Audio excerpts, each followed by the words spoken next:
वालेकुम अस्सलाम। आज का हमारा जो टॉपिक है वो चैप्टर 3 से है। तो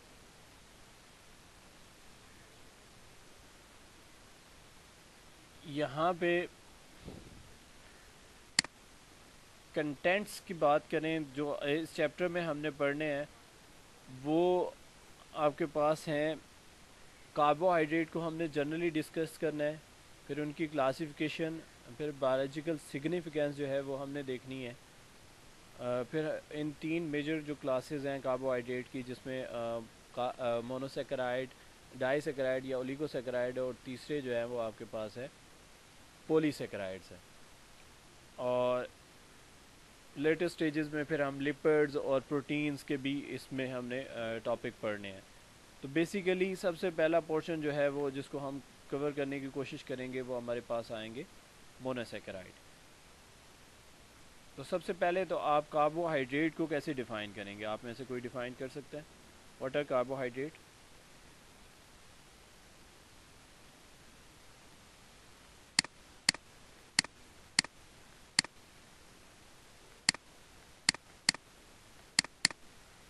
जी students, what are carbohydrates? These are the hydrated carbons. The second name of carbohydrate is hydrated carbon, having general formula CnH2ON. They are known as polyhydroxyaldehyde,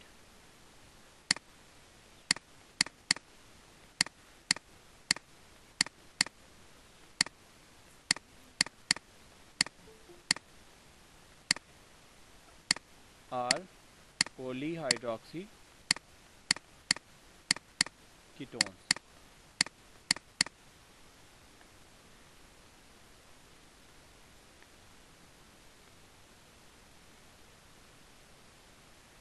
दो बेसिक टाइप्स में हम इन्हें डिवाइड करते हैं, या तो ये होंगे पॉलीहाइड्रोक्सी एल्डिहाइड्स या फिर ये होंगे पॉलीहाइड्रोक्सी कीटोन्स।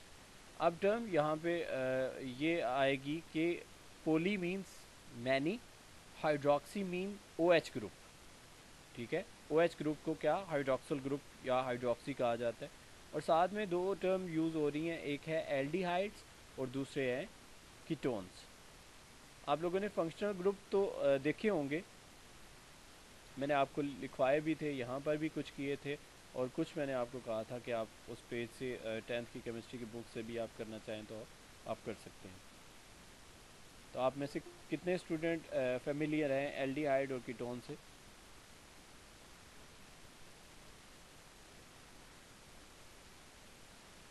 जी स्टूडेंट्स, काइंडली जल्दी से आप रिस्पॉन्स किया करें, फिर हमने आगे मूव होना है। अगर आप रिस्पॉन्स ही नहीं करेंगे तो फिर मैं अकेले ही बोलता रहूँगा। आपने रिप्लाई करना है।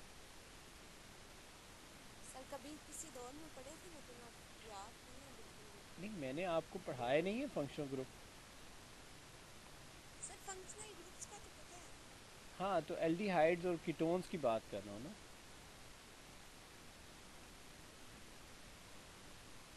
एल्डिहाइड्स का सर आपने कहा था सर डिटेल नहीं से पता। पढ़ाएंगे आप। लास्ट लेक्चर में आपने ये नहीं कहा था कि इसको हम फिर देखेंगे, क्योंकि आपने में कुछ लिखवाए थे अल्कोहल एल्डिहाइड्स कीटोन एसिड, ये जस्ट लिखवाए थे लेकिन एक्सप्लेन तो नहीं करवाए थे नहीं, आपने लास्ट एक्सप्लेन लेक्चर में करने ही डिटेल नहीं से। थे ना। एक्सप्लेन करने ही नहीं थे। एक्सप्लेन तो अब करेंगे। मैं तो सिर्फ उस ग्रुप का पूछ रहा हूँ कि वो आपको पता है कि एल्डिहाइड का ग्रुप कौन सा होता है। मैं यही पूछ रहा हूँ। आगे उसको एक्सप्लेन तो आप देखें ना, जैसे कार्बोहाइड्रेट में एल्डिहाइड और कीटोन्स आ जाएंगे, तो इनको एक्सप्लेन तो अभी हम करेंगे ना। ओके, नेक्स्ट कीटोन्स हैं जो ये आपके कार्बोनाइल कंपाउंड की दोनों साइड्स पे अगर कार्बन लगी हों, अल्काइल ग्रुप अटैच हों, तो ये आपके पास कीटोन कंसिडर किए जाते हैं। तो एल्डिहाइड जो है ये आपके पास C double bond O H group जो है वो आपके पास एल्डिहाइड है, और ये सेकंड वन जो है ये आपके पास कीटोन्स है। तो कार्बोहाइड्रेट को पॉलीहाइड्रोक्सी एल्डिहाइड या फिर पॉलीहाइड्रोक्सी कीटोन्स कहा जाता है। यहाँ तक किसी स्टूडेंट को कोई कन्फ्यूजन है तो पूछे।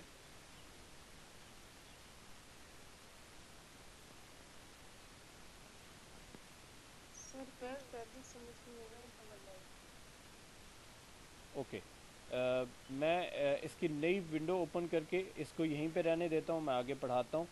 आप देखिएगा कि आप लोगों को क्लियर हुआ या अभी भी कोई भाम है। देखिए, हमने इसमें बेसिकली पढ़ने हैं मोनोसेकेराइड। कार्बोहाइड्रेट्स की तीन टाइप्स हैं basically, monosaccharide, oligosaccharide and polysaccharide. सबसे पहले हम डिस्कस करते हैं मोनोसेकेराइड।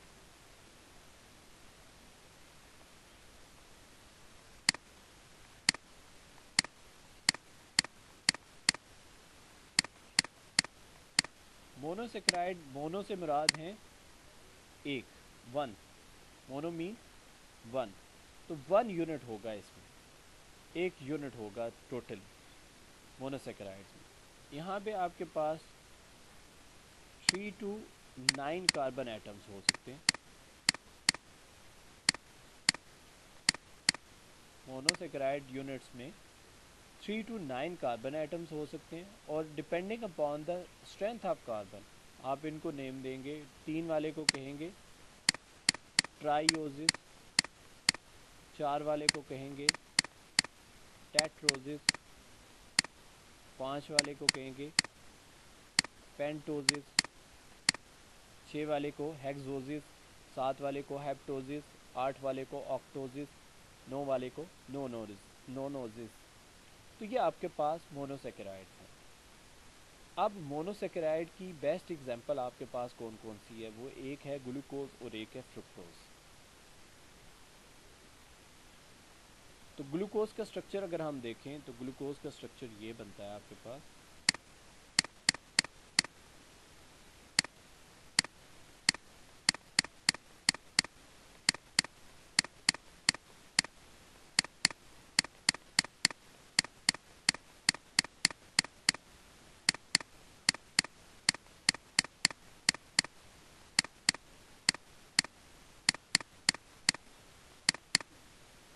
अब देखें यहाँ पे कितने OH ग्रुप आए हैं इसमें।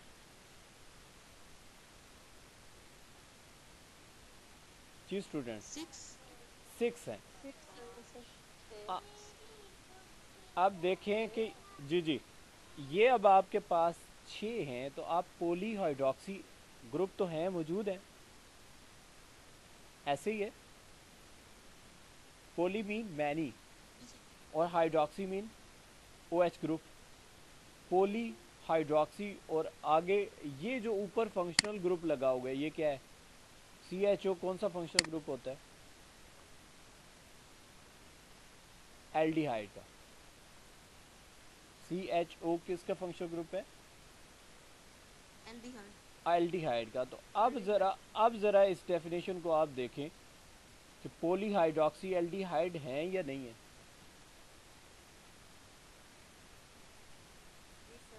ओके, इसी तरह अगर इसी मोनोसेकेराइड में दूसरे यूनिट को मैं देख लूँ, यहाँ पे मैं फ्रुक्टोज का फार्मूला लिखता हूँ।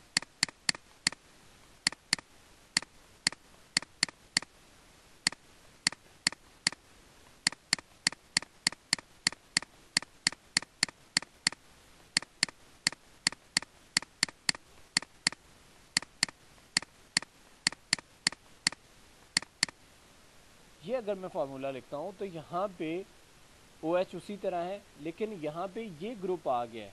देखें, ये आपके पास जो सेंट्रल है, मैंने इसको सर्कल कर रहा हूँ, C डबल बॉन्ड O है, और इसकी दोनों साइडों पे क्या लगा हुआ है? कार्बन लगी हुई है। ऊपर भी कार्बन लगी हुई है और नीचे भी कार्बन लगी हुई है। तो यहाँ पर भी तो हमने वही बात की थी कि ये आपके पास जो ये है, मैंने सर्कल कर दिया है, तो कार्बोनाइल कंपाउंड की दोनों साइडों पे अल्काइल ग्रुप मींस कार्बन लगी हो, तो ये आपके पास कीटोन है। तो पॉलीहाइड्रोक्सी एल्डिहाइड भी हैं और साथ में पॉलीहाइड्रोक्सी कीटोन्स भी हैं। अब क्लियर होगी है डेफिनेशन भी और मोनोसेकेराइड की भी। जी सर। तो ये बेसिकली अगर देखें, ये ग्लूकोज का फार्मूला आपने शायद पढ़ा हो। ग्लूकोज का मालिकुलर फार्मूला तो ये है C6H12O6। अब दोनों में अगर देख लें, ग्लूकोज और फ्रुक्टोज दोनों में देख लें, तो दोनों में C6H12 और O6 ही, दोनों में कार्बन 6 ही हैं, दोनों में हाइड्रोजन 12 हैं, दोनों में ऑक्सीजन 6 ही हैं। इससे मुराद क्या है? वो कंपाउंड जिनका मॉलिक्यूलर फार्मूला सेम हो लेकिन स्ट्रक्चरल फार्मूला डिफरेंट हो, उनको एक दूसरे के आइसोमर्स कहा जाता है। उनको एक दूसरे के आइसोमर्स कहा जाता है। इस फिनोमेना को कहते हैं आइसोमेरिज्म। उनको एक दूसरे के आइसोमर कहा जाता है और इनको कहते हैं, इस फिनोमेना को कहते हैं आइसोमेरिज्म। यहाँ पे लिख देता हूँ isomerism, the compound having same molecular formula but different structure formula are known as isomers and the phenomena is known as isomerism। जी स्टूडेंट्स, यहाँ तक कोई कंफ्यूजन?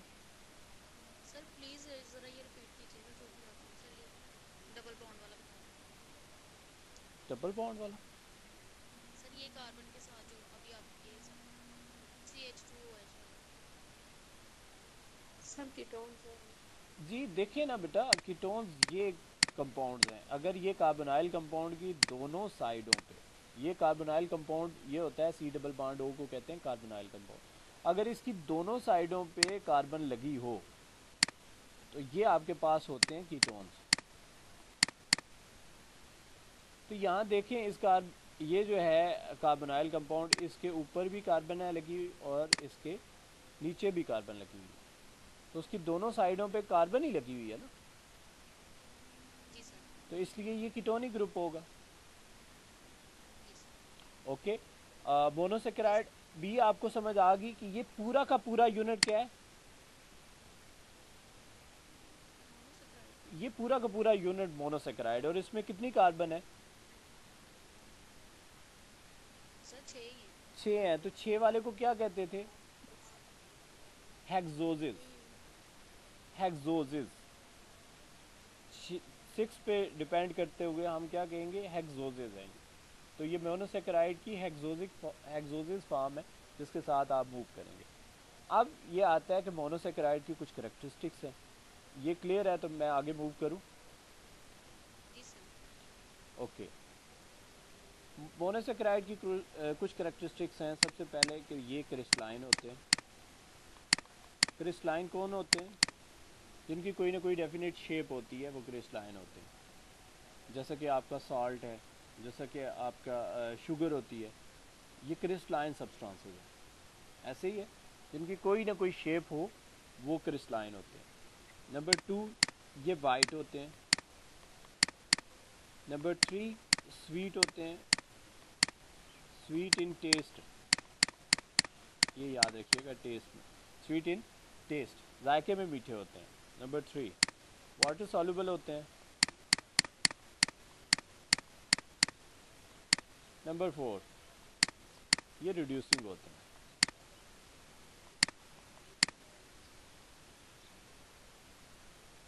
ये करेक्टरिस्टिक्स हैं मोनोसेकेराइड। तो मोनोसेकेराइड का टॉपिक यहाँ तक क्लियर हुआ। मोनोसेकेराइड की यूनिट, किसी किस्म की कन्फ्यूजन है इस टॉपिक में तो आप पूछ लें। यानी कि हमने अभी तक पढ़ी है कार्बोहाइड्रेट की डेफिनेशन, कार्बोहाइड्रेट का नेम वगैरह, फिर उसके बाद हमने मोनोसेकेराइड पढ़ लिया। एक क्लासिफिकेशन में एक पार्ट हमने मोनोसेकेराइड कवर कर लिया। कोई कन्फ्यूजन है तो पूछ लें। सर ये रिड्यूसिंग आपने बताया कि इसमें क्या चीज़ रिड्यूस करते हैं सर? देखें, रिड्यूसिंग सब्सटेंसेस वो होते हैं या रिड्यूसिंग एजेंट वो होते हैं कि जो दूसरे को रिड्यूस करते हैं, खुद ऑक्सीडाइज होते हैं। तो रिडक्शन जो है वो एडिशन ऑफ हाइड्रोजन या लॉस ऑफ ऑक्सीजन को कहा जाता है। ठीक है, ये याद रखिए, एडिशन ऑफ हाइड्रोजन और लॉस ऑफ ऑक्सीजन। तो इसलिए ये रिड्यूसिंग एजेंट है, मींस के दूसरे को रिड्यूस करेंगे, दूसरे को या हाइड्रोजन की सप्लाई करेंगे या उससे ऑक्सीजन को एब्स्ट्रैक्ट कर लेंगे। Is that clear? जी सर। ओके। सर ये कौन से चैप्टर में टॉपिक है? चैप्टर 3। क्यों, आपको लगता है सर वैसे नहीं? आपको सर नहीं, आपको लगता है कि मैं अपनी तरफ से कुछ पढ़ाऊँ? वो बुक में टॉपिक था, मुझे ये मिला नहीं, इस वजह से मैं पूछ रही थी। किस बुक में? सर मैट्रिक का चैप्टर नंबर 3 आप करवा रहे थे ना? मैं समझा नहीं। नहीं, मैं मैट्रिक का नहीं करा रहा।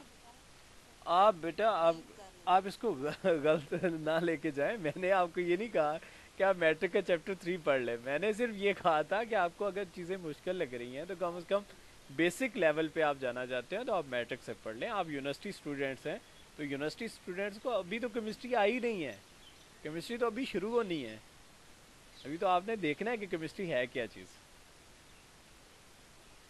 ये तो बिल्कुल बेसिक लेवल पे मैं आपको पढ़ा रहा हूँ जो 9th में 10th में होता है। ये आपके कंटेंट है जो आप ये पूछ रहे थे ना। तो ये है compare 3 major classes of carbohydrate that are monosaccharide, disaccharide and polysaccharide. अगर आप करना चाहें तो इसका मैट्रिक की केमिस्ट्री का चैप्टर नंबर 5 है बायोकेमिस्ट्री। उसमें ये टॉपिक हैं बड़े मतलब अच्छे वे में आसान वर्डिंग में आप वहाँ से भी कर सकते हैं। जी सर, मेरा भी यही मतलब था, क्योंकि ऑर्गेनिक केमिस्ट्री आपने कहा था ना, 3rd नंबर चैप्टर से आप देख सकते हैं। जी जी जी जी सर मेरा भी यही तो मतलब था। ये 10th की केमिस्ट्री से अगर आप बेसिक लेवल पे, मैं कोशिश यही कर रहा हूँ कि मैं आपको बिल्कुल बेसिक लेवल तक पढ़ाऊँ कि चीज़ें आप लोगों को समझ आ जाए। तो आप उस पे ही जाके कवर करेंगे तो वो चैप्टर 15 है।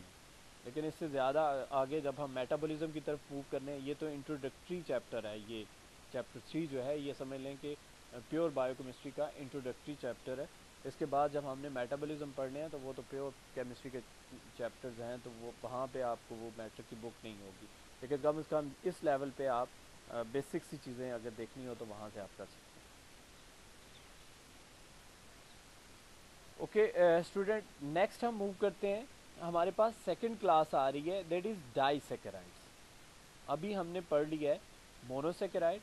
अब सेकंड क्लास जो आ रही है हमारे पास वो है डाइसेकेराइड। तो डाइसेकेराइड के टर्म अगर हम देख लें तो डाइसेकेराइड क्या होगी? मोनो एक थी, सर सर मोनो में एक वो होगा वो डाइसेक्राइड बॉन्ड नहीं है। ये बात याद रखिएगा, ये टर्म बॉन्ड की बात नहीं है, यहाँ पे यूनिट की बात है। मोनोसेकेराइड सिंगल यूनिट मॉलिक्यूल थे, उसमें एक यूनिट था। वो यूनिट ना डिकम्पोज हो सकता है ना उसे हाइड्रोलाइज कर सकते हैं आप। हाइड्रोलाइज मीन यही है कि आप उस मॉलिक्यूल को तोड़ें।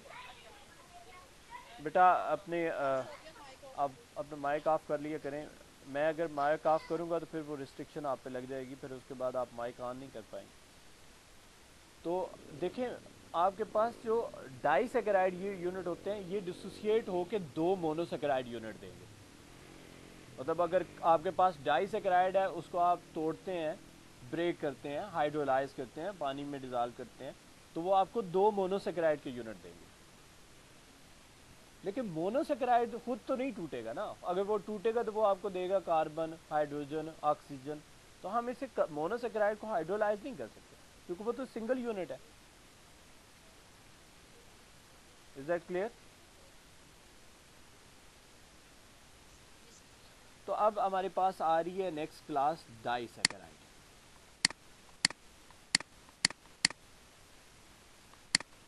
डाइसेकेराइड आपके पास 2 यूनिट सिस्टम होगा और यहाँ पे ये आपके 2 यूनिट जो हैं वो आपस में ज्वाइंट होंगे थ्रू।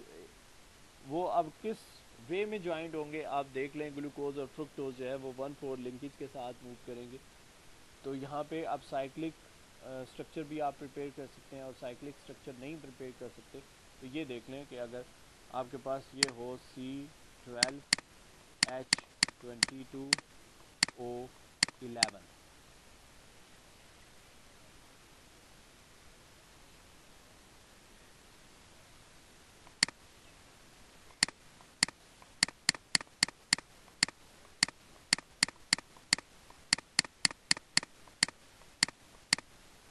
ये एक मॉलिक्यूल हो आपके पास ग्लूकोज का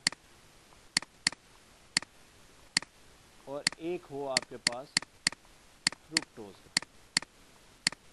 तो ये आपके पास रिजल्टेंट में क्या चीज़ देंगे? ये आपके पास सक्रो सर ये तो दोनों ग्लूकोज का फार्मूला नहीं है जी C6H12। अभी मैंने पढ़ाया है कि इनका मॉलिक्यूलर फार्मूला सेम होता है, स्ट्रक्चर फार्मूला डिफरेंट होता है। मैंने तो ड्रा करके भी दिया आपको, जी सर। ठीक है। आगे ये अगर मिले तो ये आपस में C12H22O11 सक्रोज, जिसे आप टेबल शुगर कहते हैं, और सॉरी आम जो आप ईटेबल शुगर्स है घर में जिसे आप शुगर के नाम से ओरिजिनेट करते हैं, वो आपके पास है। तो वो आपके पास इस फॉर्म में होती है जिसे सक्रोज कहते हैं।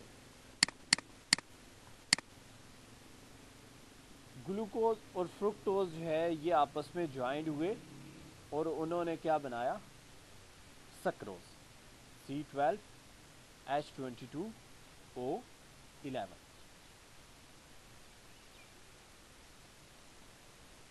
और वाटर जो है वो इनमें से रिमूव हो गया।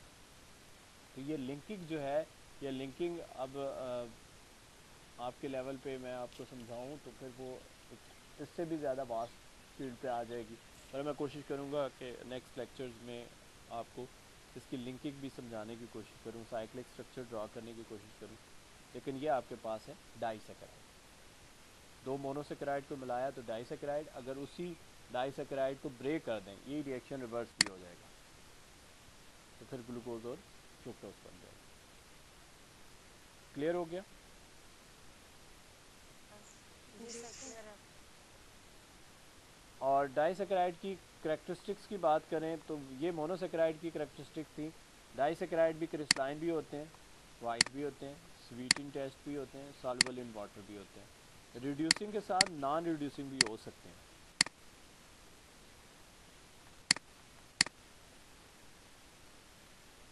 यानी कि मोनोसेकेराइड रिड्यूसिंग थे, ये रिड्यूसिंग भी और नॉन रिड्यूसिंग दोनों हो सकते हैं। Is that clear?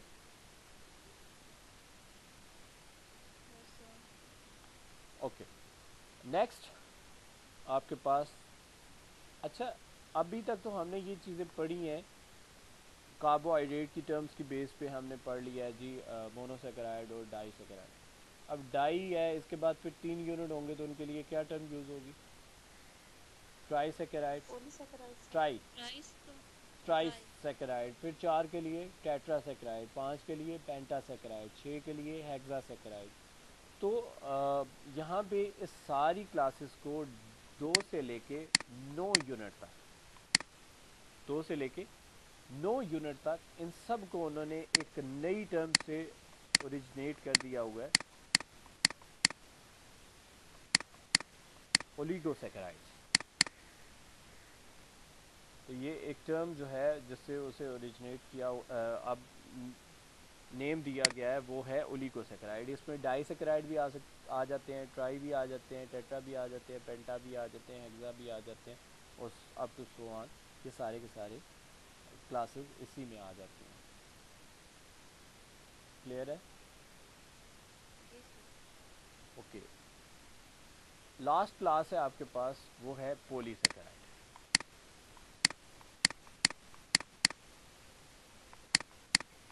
पॉलीसेकेराइड आप देख लें तो पॉलीसेकेराइड यूनिट, मैनी यूनिट होंगे इसमें, बहुत सारे। आप वो मैक्रो मालिक्यूल बन जाते हैं, वो थाउजेंड्स की फॉर्म में हो सकते हैं, वो हंड्रेड्स की फॉर्म में हो सकते हैं। ज़्यादा यूनिट जब मोनोसेकेराइड के आपस में ज्वाइंट हों तो वो आपके पास मिलके क्या बनाते हैं, पॉलीसेकेराइड। इसकी एग्जांपल में अगर आप देखें तो वो ये आपके पास स्टार्च है, सेलुलोज है,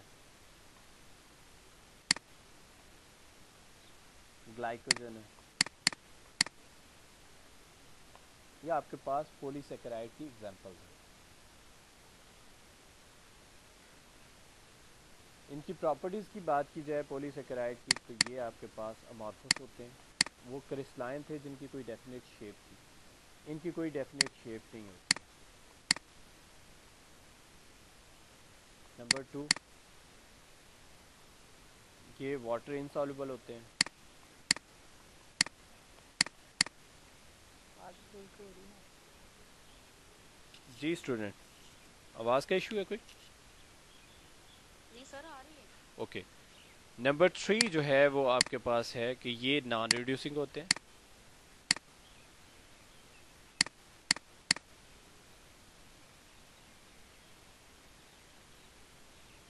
टेस्टलेस होते हैं।